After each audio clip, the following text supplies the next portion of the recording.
Assalamualaikum warahmatullahi wabarakatuh. Perkenalkan, nama saya Asma'iyah dari kelas BSA 2A. Allahumma sholli ala Sayyidina Muhammad wa ala ali Sayyidina Muhammad.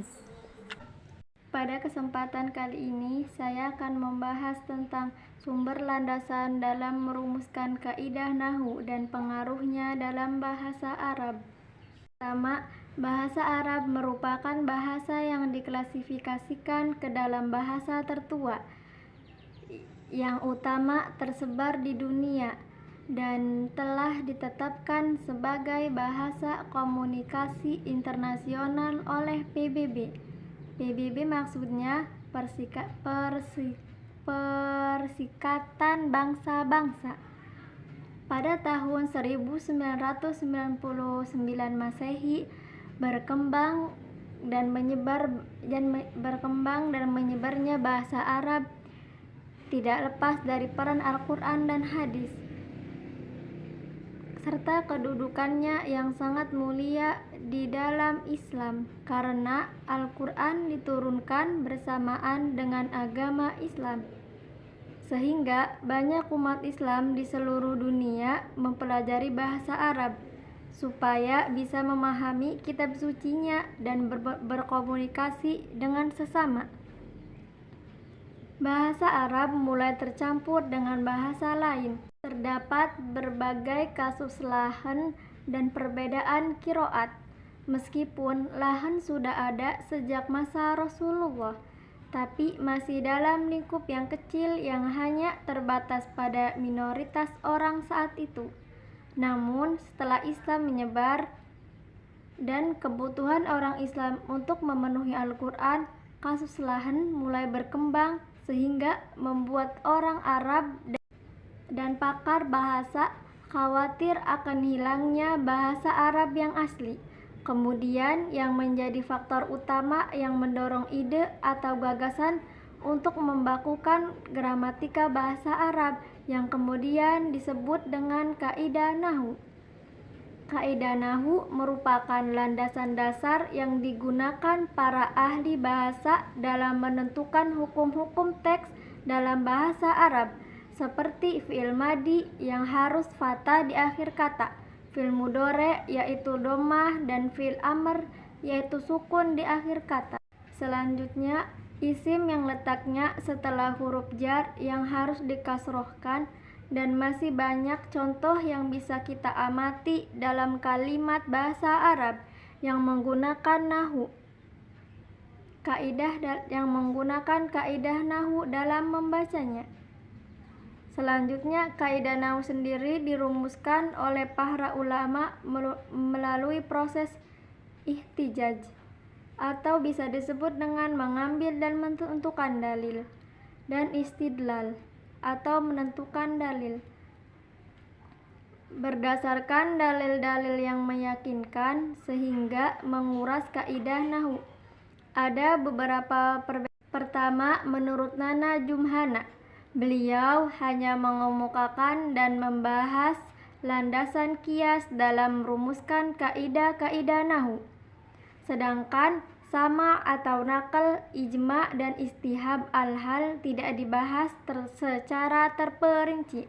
Kedua, menurut Muhammad Thariqus Su'ud, mengemukakan pembahasan landasan dalam perumusan kaidah-kaidah nahwu yang hanya dititik beratkan pada landasan simai tanpa membahas landasan yang lain yang menjadi pedoman dalam perumusan kaidah-kaidah nahwu. Ketiga, menurut Ibnu Jinni, bahwa landasan dalam pembentukan ilmu nahwu atau dalil yang bisa dijadikan sebagai tujukan dalam merumuskan kaidah-kaidah nahwu ada 3, yaitu samai, ijma, dan qiyas. Yang keempat, menurut Imam Asyuyuti, landasan ilmu nahwu itu ada 4, yaitu sama, ijma, qiyas, dan istihab. Yang kelima, menurut Al-Anbari dalam karyanya yang berjudul Al-Alghrob fi Jadal Al-I'rab, berpendapat bahwa dalil atau landasan dalam merumuskan kaidah-kaidah nahwu ada 3, yaitu naql, qiyas, dan istihab al-hal. Dari perbedaan pendapat ulama nuhat tersebut, dapat kita simpulkan bahwasannya landasan dalam perumusan kaidah-kaidah nahwu perlu dibahas secara rinci dan mendalam ataupun serius, agar para pembelajar bahasa Arab mengetahui bahwa kaidah-kaidah nahwu merupakan hasil istidlal dari berbagai landasan ulama. Dan dalam video ini saya akan memberikan sedikit ilmu pengetahuan mengenai perumusan kaidah-kaidah nahwu dan menjadikannya 4 landasan sebagai sumber landasan utama dalam ilmu nahwu, yakni sama'i, ijma, qiyas, dan istihab. Sebelum ke pengetahuan inti, sebaiknya kita harus mengetahui pengertian atau definisi nahwu terlebih dahulu. An-nahwu menurut qawaidul lughatul arabiyyah ialah an-nahwu qawaidu yu'rafu biha siyagu kalimatil arabiyyati wa ahwaluha hina ifradiha wa hina tarkibiha, yang artinya ilmu nahwu adalah kaidah-kaidah untuk mengetahui bentuk-bentuk kalimat bahasa Arab dan kedudukannya ketika mufrad dan ketika tersusun. Selanjutnya saya akan menjelaskan bagaimana pengertian dari sama, ijma, dan qiyas dan istihab.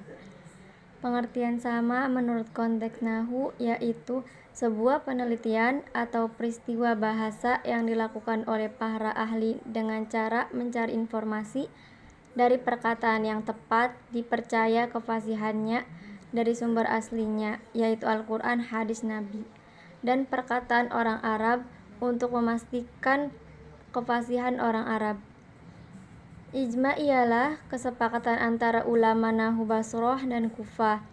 Kemudian Imam Sibawayh menambahkan bahwasannya ijma itu ada karena adanya perbedaan pendapat atau argumen di antara kedua ulama tersebut. Qiyas ialah menyamakan sesuatu yang belum berlaku ketentuan hukumnya kepada sesuatu yang sudah berlaku atau dinyatakan hukumnya, dengan catatan jika dalam keduanya masih dikemukakan kesamaan mereka. Akhir ialah istihab. Istishab menurut para ulama nahwu ialah kembali kepada makna asal kata dan asal penggunaannya, selama tidak ada alasan yang merubah makna. Contohnya, isim yang pada asalnya adalah mu'rab, maka akan tetap mu'rab sampai ada dalil yang membuat dia menjadi mabni, seperti tasbih al-huruf, baik itu tasbih al-wada'i, isti'mal, ataupun istiqrar. Mungkin hanya ini yang bisa saya sampaikan. Mohon maaf apabila banyak kurangnya. Assalamualaikum warahmatullahi wabarakatuh.